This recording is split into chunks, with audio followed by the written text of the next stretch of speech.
Здравствуйте! Сегодня я хочу продолжить серию лекций по международной тематике. И для сегодняшней лекции я выбрал тему США-Россия. Две модели современного капитализма.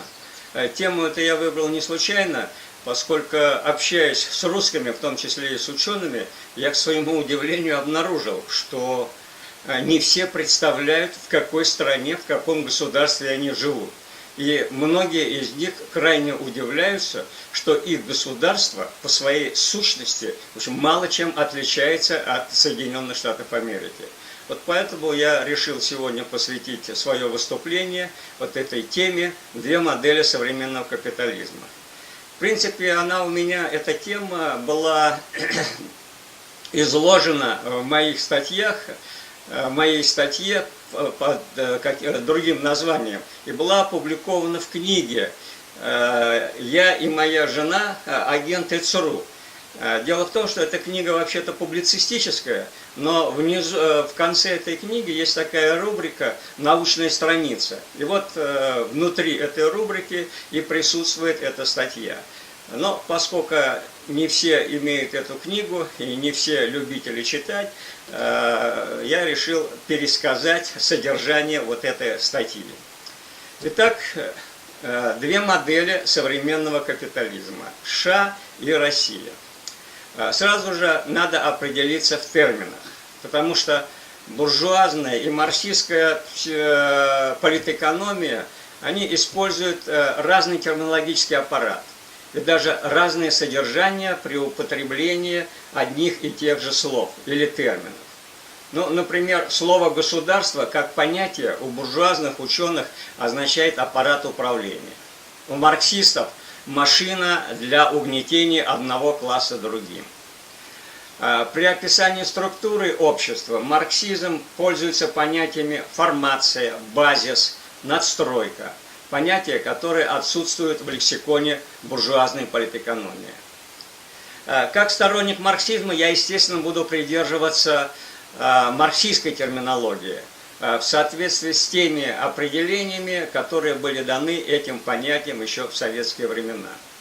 Но поскольку мне часто придется использовать и буржуазные термины в рамках буржуазной политэкономии, я иногда буду вынужден объяснять значение этих терминов. С чем мы совпадаем с буржуазными экономистами, это в определении классического капитализма. И во всех американских и западных энциклопедиях классический капитализм XIX века определялся и определяется как экономическая система, основанная на частной собственности на средства производства. Она предполагает также свободный рынок, где на основе конкуренции обмениваются товары в соответствии со спросом и предложением. Современный капитализм, сохраняя частную собственность как основу экономической системы, естественно, наряду с другими видами собственности, в том числе государственной и общественной, так вот, является собой смесь, гибрид свободной конкуренции и государственного регулирования. Ну а надстройкой, естественно, является буржуазная демократия, предусматривающая право индивидуальной свободы, как свободы всех членов общества, но ограниченные четким и детальным сводом законов, регламентирующие правила поведения каждого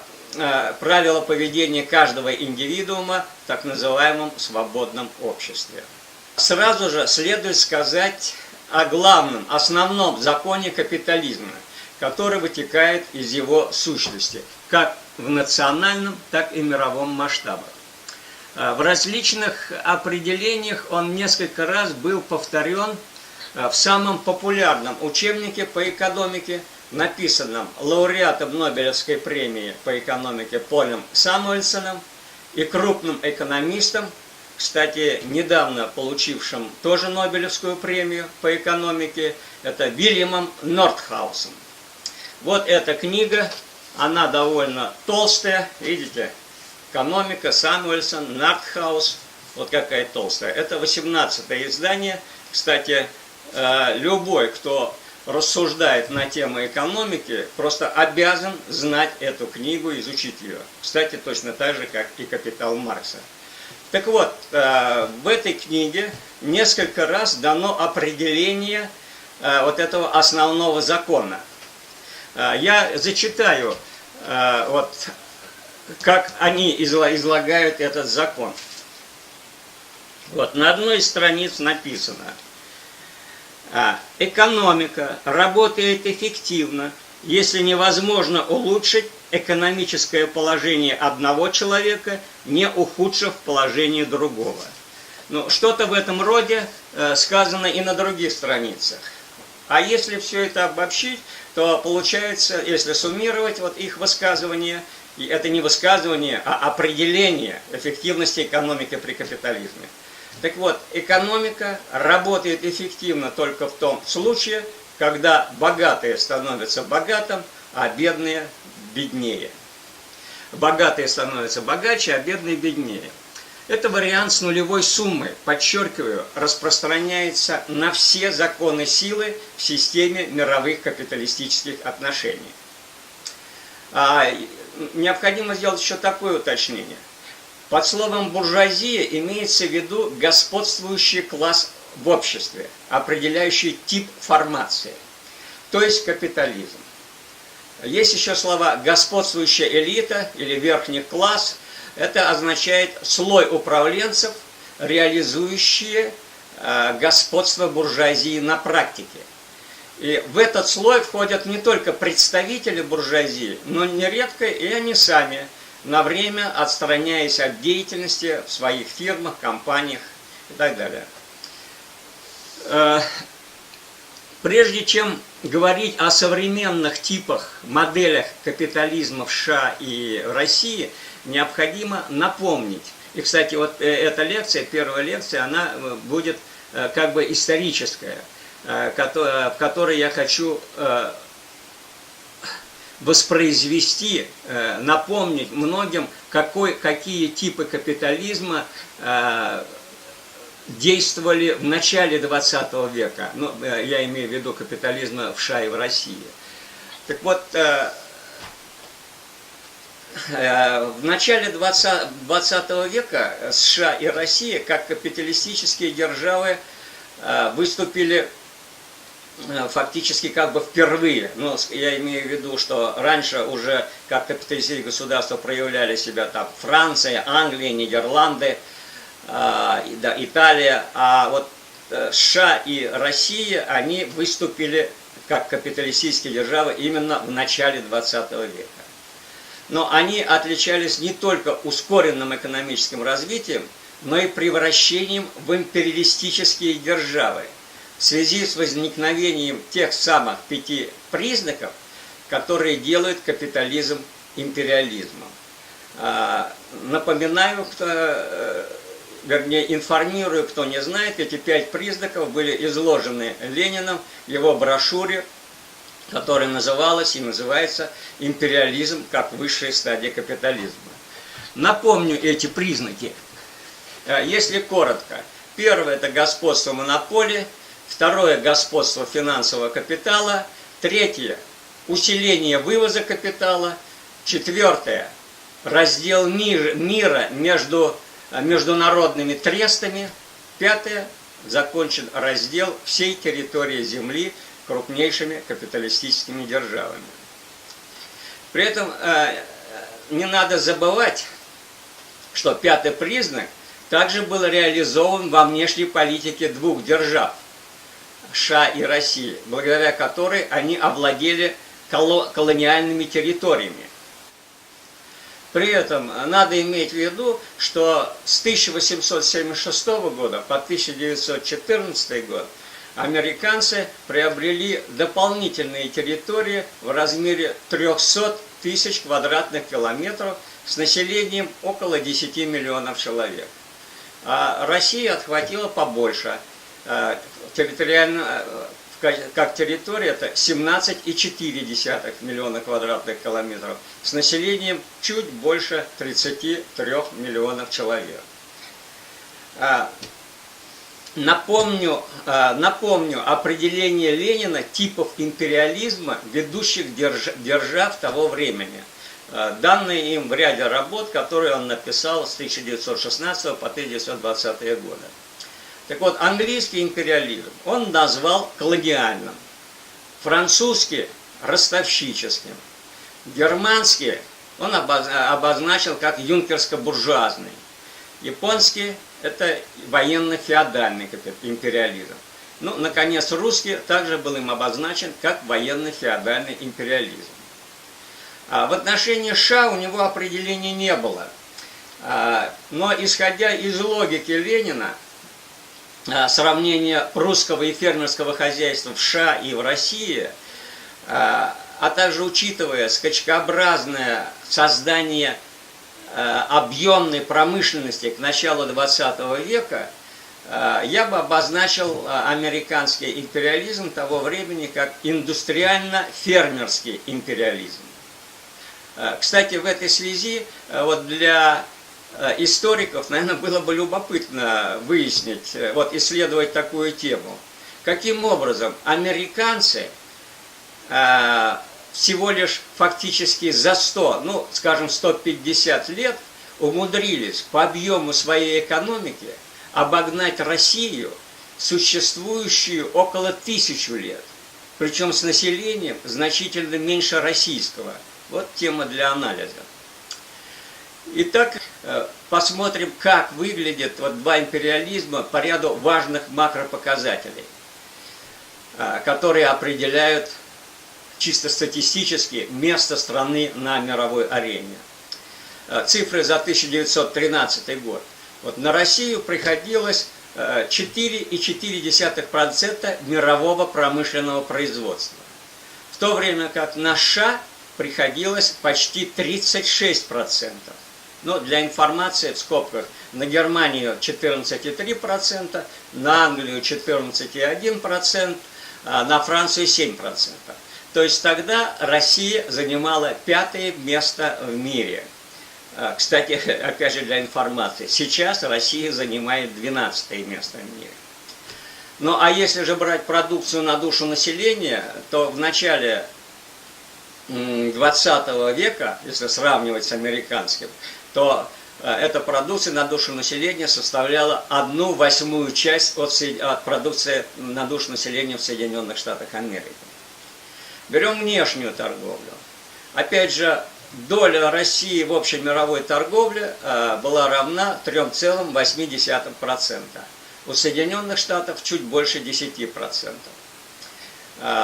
Это вот эти доли, они не менялись вот в течение, до начала Первой мировой войны. Но иная картина получается, когда речь идет о военном потенциале царской России.